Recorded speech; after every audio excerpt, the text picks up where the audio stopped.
बिस्मिल्लाहिर्रहमानिर्रहीम, अस्सलाम वालेकुम। आप सभी का इस्तकबाल है। आप देख रहे हैं प्रोग्राम स्पेशल रिपोर्ट। आपका मेजबान मीर हिलाल हांजुरी आपकी खिदमत में हाजिर।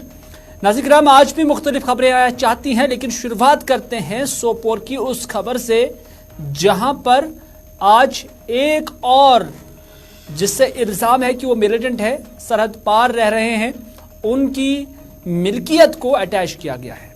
जी हां, आपको याद ही होगा कि हाल ही में या कल ही श्रीनगर के नौहट्टा इलाके के अंदर मुश्ताक लटरम की जो प्रॉपर्टी है, खासतौर पर मकान है, उससे अटैच किया गया था। वहीं पर आज सोपोर के हरदशु इलाके में बासित ऋषि नामी एक शख्स की प्रॉपर्टी को अटैच किया गया है। बासित ऋषि पर इल्जाम है कि वो मिलिटेंटों के साथ वाबस्ता है और बासित ऋषि के बारे में यह भी बताया जा रहा है कि वो फिलवक्त पाकिस्तान में मिलिटेंट सरगर्मियों में मुलविस है, जिसकी वजह से उसकी प्रॉपर्टी को अटैच किया गया है। आपको याद दिला दें कि जम्मू कश्मीर के अंदर NIA की जानिब से और जम्मू कश्मीर पुलिस के साथ साथ दीगर कवानीन के तहत इस तरह की कार्रवाइयाँ जो है वो जारी हैं। पहले छापामारी हुआ करती थी और उसके बाद अब प्रॉपर्टीज को अटैच करना वो सिलसिला शुरू हो चुका है। और अब आए रोज इस तरह की खबर देखने और सुनने को मिलती है जिसमें NIA हो या दीगर एजेंसीज हो, वो ऐसे लोगों की जिन पर इल्जाम है कि वो मिलिटेंसी के साथ वाबस्ता है, सरगर्म है, उनकी मिल्कियत को अटैच किया जा रहा है। और वैसा ही बासित ऋषि के हवाले से भी कहा जा रहा है कि वो मिलिटेंट एक्टिविटीज में शामिल है, सरहद पार जो है मिलिटेंट सरगर्मियां, भारत मुखालिफ सरगर्मियां कर रहे हैं, जिसकी वजह से आज उनकी जमीन पर बाज़ाब्ता यहाँ पर बोर्ड लगाए गए जिसमें वाशकाफ अल्फाज में लिखा है कि ये जो प्रॉपर्टी है ये अटैच्ड है।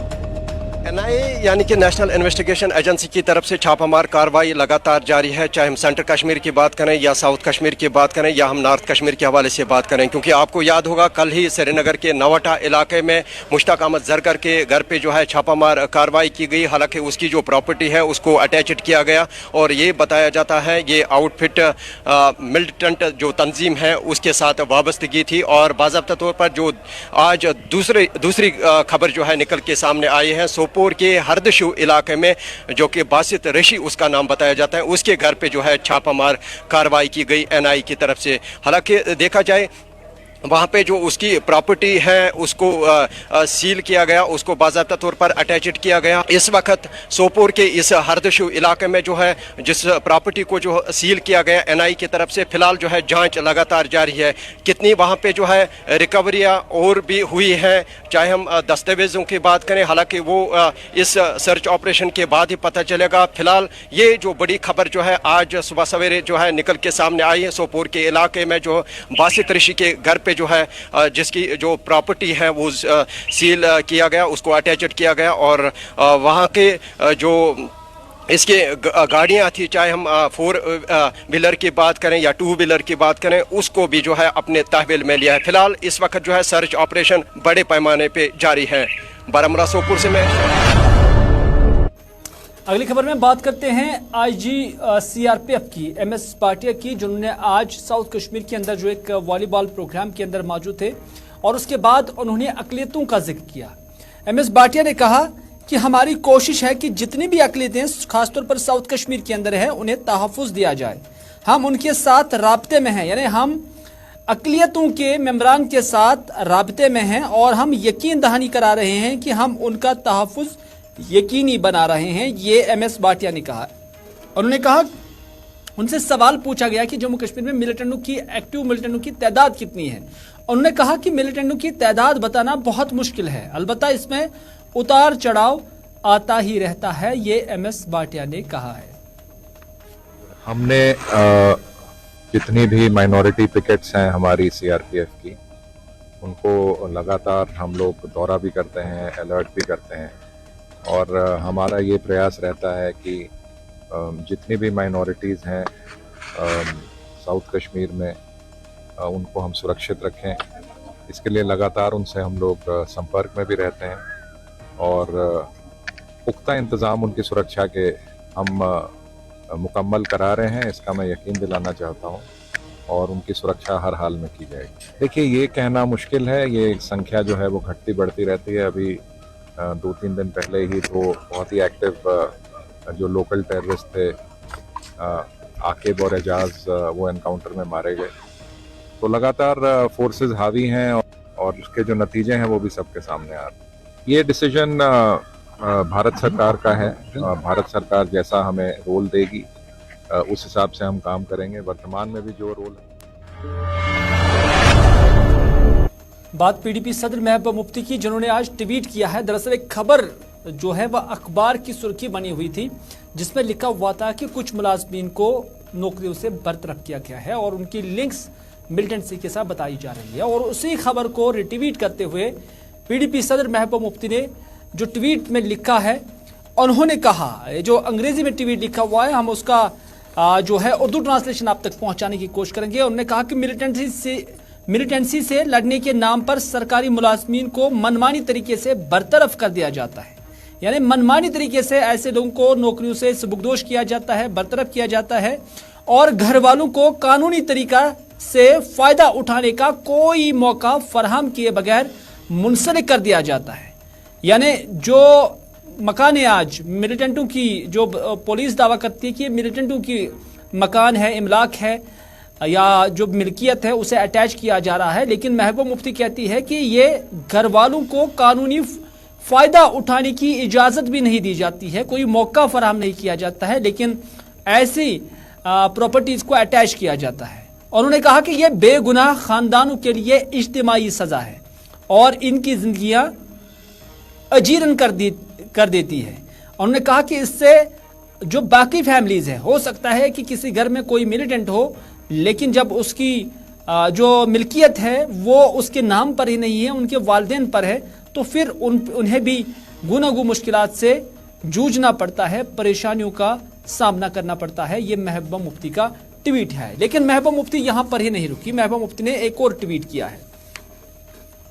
एक और ट्वीट में महबूबा मुफ्ती ने लिखा कि ये मस्कुलर आयरन फिस्ट वाली पॉलिसी मुल्क में बीजेपी के वोट बैंक को बढ़ा सकती है। यानी सरकार जो ये बकौली महबूबा मुफ्ती जो ये आयरन फिस्ट पॉलिसी अपना रही है, सख्तगीर पॉलिसी अपना रही है, इससे बीजेपी को दूसरी रियासतों के अंदर वोट हासिल करने में मदद मिल सकती है। लेकिन जम्मू कश्मीर में ये न सिर्फ जिंदगियों को तबाह कर रही है, बल्कि यहाँ के लोगों को मुल्क के दीगर हिस्सों से भी दूर कर रही है। यानी महबूबा मुफ्ती का कहना है कि इस मस्कुलर पॉलिसी, इस आयरन फिस्ट मस्कुलर पॉलिसी से जम्मू कश्मीर का मुल्क के तई एलिनेशन हो रहा है, लोग दूर हो रहे हैं। ये महबूबा मुफ्ती का कहना है। और उन्होंने कहा कि मरकजी सरकार कश्मीर के बर्तन को उबलता रखना चाहती है, यानी हर वक्त इस पॉट को वो बॉयल रखना चाहते हैं ताकि इससे वोट हासिल करने के लिए इंतखाबात में इस्तेमाल किया जा सके। ये महबूबा मुफ्ती का दूसरा ट्वीट था।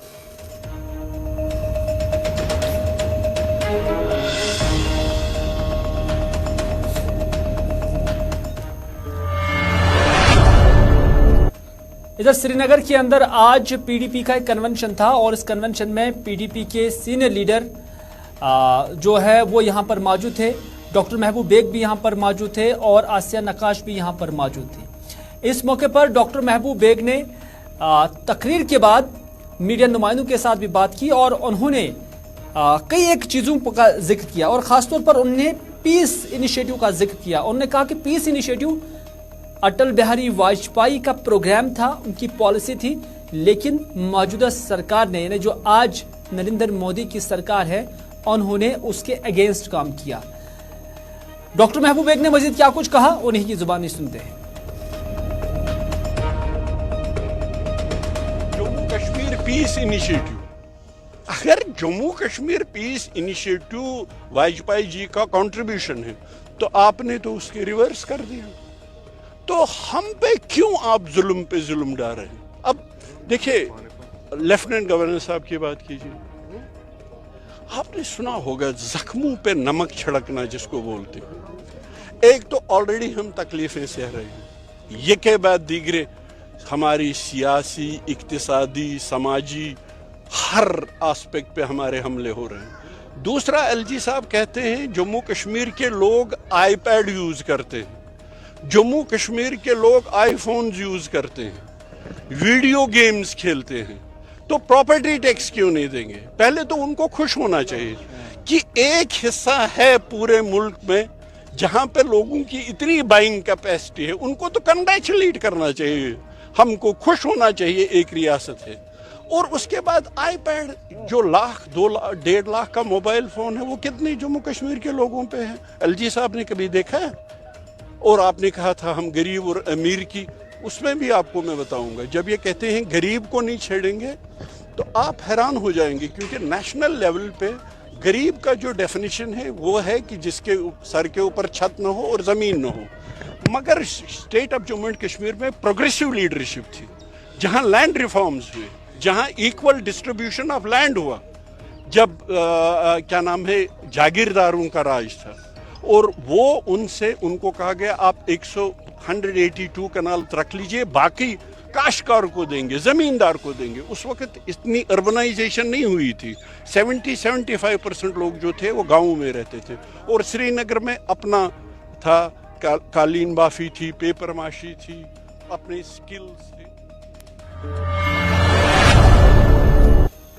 मोहम्मद यूसुफ तारिगामी जो कि सीपीएम के लीडर है, पीएचडी के भी तर्जुमान है, उनकी जानब से भी आज एक स्टेटमेंट आया है, और ये स्टेटमेंट दाखिला वजीर के उस बयान को लेकर है जिसमें उन्होंने कहा था कि जम्मू कश्मीर के अंदर ग्रास रूट डेमोक्रेसी जो है बढ़ रही है और बहाल हो रही है।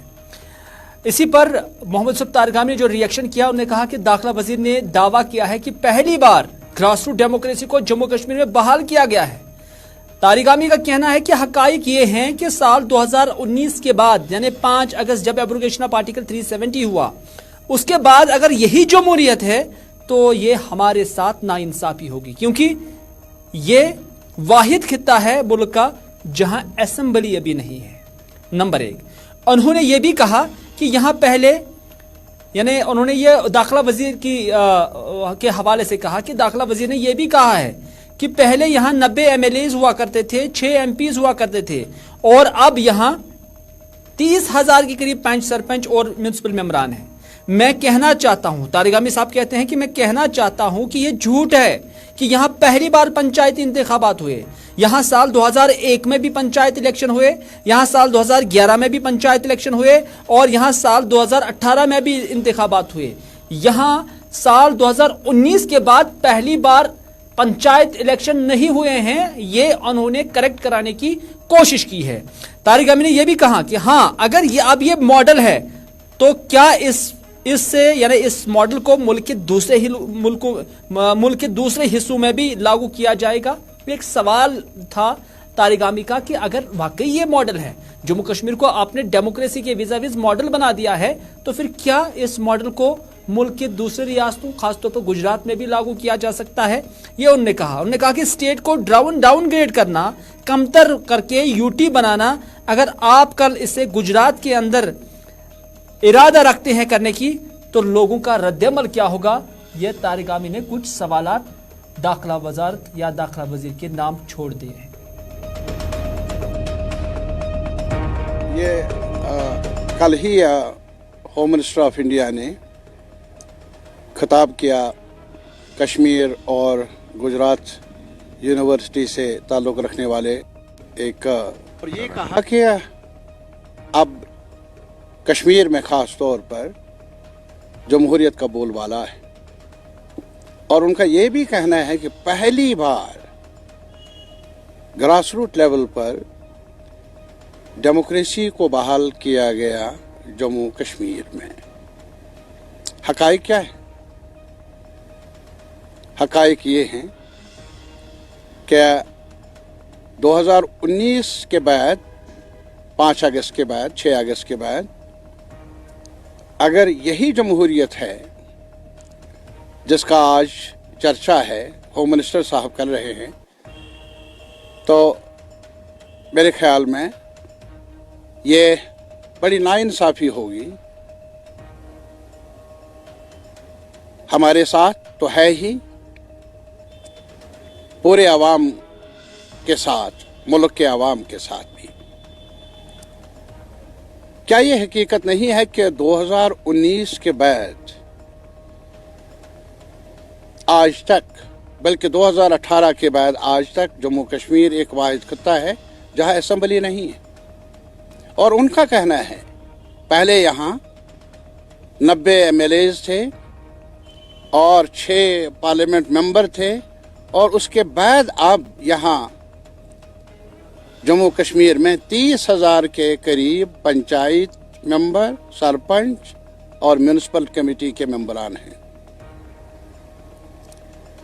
ये कल ही होम मिनिस्टर ऑफ इंडिया ने खिताब किया कश्मीर।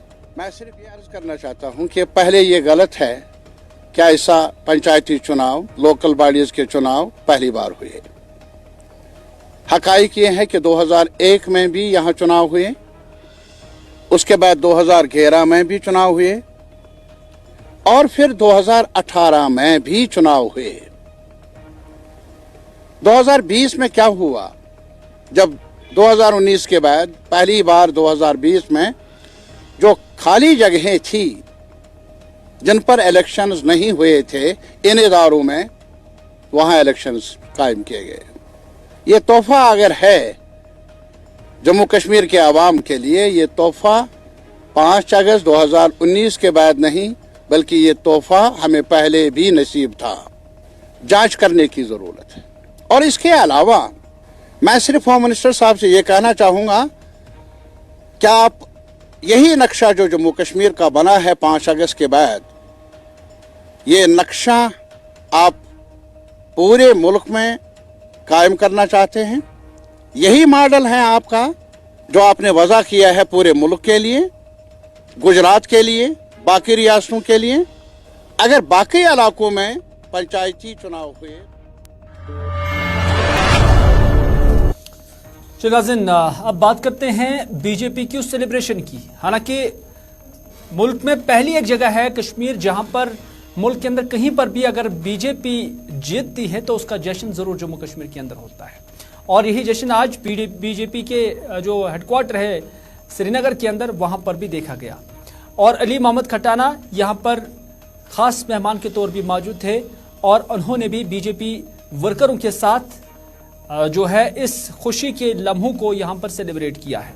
दरअसल यह खुशी का माहौल इस वजह से था क्योंकि नॉर्थ ईस्ट स्टेट्स में बीजेपी को जो कामयाबी मिली है तो उसी की खुशी में यहां पर आज ये सेलिब्रेशन देखने को मिल रही थी।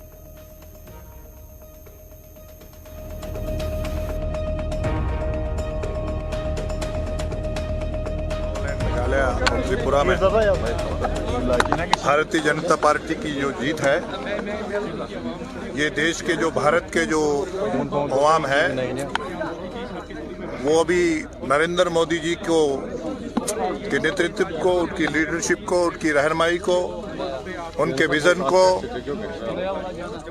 देश में, देश के नागरिक को इंटरनेशनल लेवल पे उनकी जो मान्यता है, ये उसकी जीत है। वो लोग जो नरेंद्र मोदी जी के लिए बद्दुआएं करते हैं, उनको अपने ग्रेवा में झांक के देखना चाहिए कि देश के, भारत के नागरिक जो है नरेंद्र मोदी जी को देश में, देश की नेतृत्व, देश की लीडरशिप को आगे बढ़ाना चाहते हैं। और नरेंद्र मोदी जी का जो विजन है सबका साथ, सबका विकास, और अपोजिशन जो खासकर मिनॉरिटीज को एक डराती धमकाती है, उनको अपना ग्रेवा में झांकना चाहिए कि मिनॉरिटीज जो हैं नॉर्थ ईस्ट की, तो नरेंद्र मोदी जी के विजन को कैसे तकवीत देती है और कैसे उनको देश में भारत की जनता नरेंद्र मोदी जी को अभी अपना रहनुमा मान। नाज़रीन, राइट टू एजुकेशन एक्ट ये तो पूरे मुल्क के अंदर लागू है। साल 2019 के बाद जब जम्मू कश्मीर के अंदर भी एब्रोगेशन ऑफ आर्टिकल 370 हुआ और उसके बाद ये बड़ा दावा किया गया था कि सारे जो कवानीन हैं मुल्क के वो जम्मू कश्मीर के अंदर भी लागू किए जाएंगे। लेकिन right to education act Jammu Kashmir के अंदर लागू नहीं है क्योंकि इस कानून के जरिए, इस एक्ट के जरिए उन बच्चों को निजी स्कूलों के अंदर दाखिला मिल जाता, मुफ्त पढ़ाई और ट्यूशन मिल जाती जो बच्चे इक्तिसादी तौर कमज़ोर है, माली तौर कमज़ोर है, यानी जो गरीब बच्चे हैं उनको प्राइवेट स्कूलों के अंदर दाखिला मिल जाता है।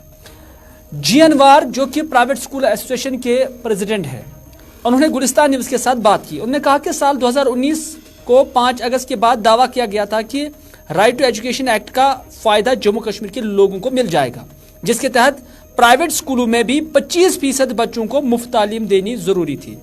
इसके अलावा ऐसे बच्चों को किताबें भी मुफ्त फराहम करनी लाजमी थी। लेकिन उनका कहना है कि इस एक्ट को सरकार ने यहाँ लागू नहीं किया है, क्योंकि 25% बच्चों की ये फीस मरकजी सरकार को देनी थी। यहाँ की ब्यूरोक्रेसी इस एक्ट को लागू नहीं करती है, वरना यहाँ गरीब तबके से वाबस्ता बच्चों को फायदा मिल जाता, ये जी अनवार ने कहा है। अगस्त 2019 को जब आर्टिकल 370 का एब्रोगेशन हुआ तो उस रोज़ बाकायदा तौर पर गवर्नमेंट ऑफ इंडिया का प्राइम मिनिस्टर साहब का पूरा एक ऐड आ गया सारे अखबारों में कि अब आरटीई एक्ट का लाभ, राइट टू एजुकेशन एक्ट का लाभ जो है, फ़ायदा जो है वो जम्मू कश्मीर को पहुंचेगा। कहने का मतलब ये था कि 370 से पहले आरटी यहाँ लागू नहीं था, अब 370 का जो है एब्रोगेशन हुआ, तो अब जो ये फ़ायदे हैं, बेनिफिट्स हैं, लाभ जो है वो RT right to education act का जम्मू कश्मीर को मिलेगा। लेकिन अब तकरीबन 4 साल होने को जा रहे हैं, अभी तक आरटी यहाँ सरकार ने लागू नहीं की। आरटी एक्ट के हिसाब से 25% बच्चे जो हैं वो किसी भी सरकारी स्कूल में, जो भी सरकारी ये प्राइवेट स्कूल हो, निजी स्कूल जितने भी हैं छोटे बड़े, उनको 25% बच्चों को फ्री ऑफ कॉस्ट पढ़ाना है। किताबों से लेके ट्यूशन से लेके सारा उनका जो है फ्री ऑफ कॉस्ट होना चाहिए। उसका फ़ायदा जो इकॉनमी क्लास है, जो गरीब बच्चे हैं उनको है, लेकिन आज तक सरकार ने उसको लागू नहीं किया। वो फीस जो है 25% बच्चों की जो फीस है वो सरकार को देनी है, वो भी स्टेट गवर्नमेंट को नहीं देना, वो भी सेंटर को देना, कि वो ये बाकायदा सेंट्रल एक्ट है और गवर्नमेंट ऑफ इंडिया की स्कीम है, सेंट्रल स्कीम है। शायद ऑफिसर लोग काम नहीं करना चाहते हैं, शायद वो नहीं चाहते हैं कि हमें जो है इस काम को आगे बढ़ाना चाहिए। अदरवाइज ये गरीब बच्चों का हक है कि 25% बच्चों को प्राइवेट स्कूलों में दाखिला मिलना चाहिए फ्री ऑफ कॉस्ट, और उस ताल्लुक से सरकार को आरटी एक्ट जो है उसके तहत से स्कूलों को। नाज़रीन, अब अगर ये एक्ट है और उसका फ़ायदा गरीब बच्चों को मिलना है, और मरकजी सरकार से लेकर भारतीय जनता पार्टी जहां पर भी है बड़े दावे करती रहती है, तो इस एक्ट को लागू क्यों नहीं किया गया? यहाँ तो आए रोज नए नए एक्ट लागू किए जाते हैं। यहाँ तो यह भी कहा जाता है कि मुल्क के अंदर टैक्स दिया जाता है, प्रॉपर्टी टैक्स दिया जाता है, तो जम्मू कश्मीर के लोग पीछे क्यों रहेंगे? तो इस एक्ट को लागू करने में लेफ्टिनेंट गवर्नर इंतजामिया खामोश क्यों है? इस एक्ट को लागू करने में जम्मू कश्मीर की इंतजामिया, लेफ्टिनेंट गवर्नर इंतजामिया पीछे क्यों बैठी है? इसमें जल्दबाजी क्यों नहीं दिखाई जा रही है? कहीं इसमें कोई नेक्सस तो नहीं है? ये जानने के लिए इस वक्त हमारे साथ है हमारे नुमाइंदे श्रीनगर से फैसल रियाज। फैसल, क्या वजूहात बताई जा रही हैं? कई एक अफसरान के साथ, ब्यूरोक्रेसी के साथ आप भी राब्ते में रहते हैं, वजूहात क्या है? क्यों इस एक्ट को यहाँ पर लागू नहीं किया जाता है? लेफ्टिनेंट गवर्नर साहब तो कहते हैं कि मरकज के जितने भी एक्ट हैं वो जम्मू कश्मीर के अंदर लागू करो, लेकिन इस एक्ट को जो मरकजी सरकार का ही है, मरकजी सरकार की मामनत वाली स्कीम है, तो यहाँ पर ये एक्ट लागू क्यों नहीं हो रहा है? वजूहात क्या है, मुख्तसर बताएं। देखिए, सबसे पहले अगर हम इस बात की इस आर्टिकल की बात करेंगे तो पहले ये फंडामेंटल राइट है हर एक बच्चे का। आर्टिकल 21A की अगर हम बात करें तो ये कॉन्स्टिट्यूशन ऑफ इंडिया ने गारंटी दी है कि हर एक बच्चे को पढ़ने का हक है। तो इसी के पेश 2009 में ये एक्ट लाया गया था ताकि जो प्राइवेट से लेकर जो गवर्नमेंट बाकी स्कूल में गरीब बच्चे जो है पढ़ सके। तो इसके लिए पहले ही जो प्रोविजन रखे गए थे इस एक्ट में, जो प्राइवेट स्कूल में उनको जो है गरीब बच्चों को फ्री पढ़ाना, जिनको गवर्नमेंट एड देती है। फैसल, वक्त कम है, वजूहात क्या है, क्या हर्डल्स आती है सरकार को ये इम्प्लीमेंट करने में?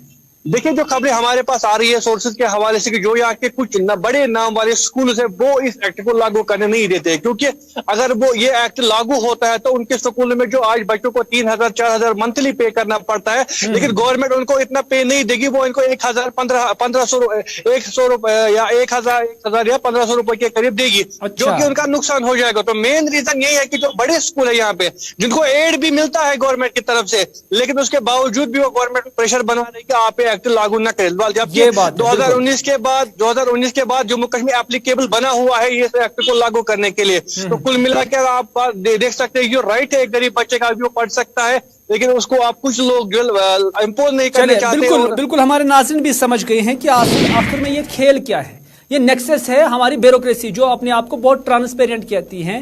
ब्यूरोक्रेसी और इन स्कूल मालिकान के दरमियान एक नेक्सस है, क्योंकि सरकार की जानब से उन्हें 1,000-1,500 से ज्यादा फीस नहीं दिया जा सकता है, जो बड़े स्कूल है, लेकिन दूसरी जानब वो इन्हीं बच्चों से 4,000, 5,000, 6,000 तक फीस वसूलते हैं। तो नतीजा यही है कि मामला यही पर फंसा हुआ है, यही पर ये पेच फंसा हुआ है और इस पर कोई पेशरफ नहीं हो रही है।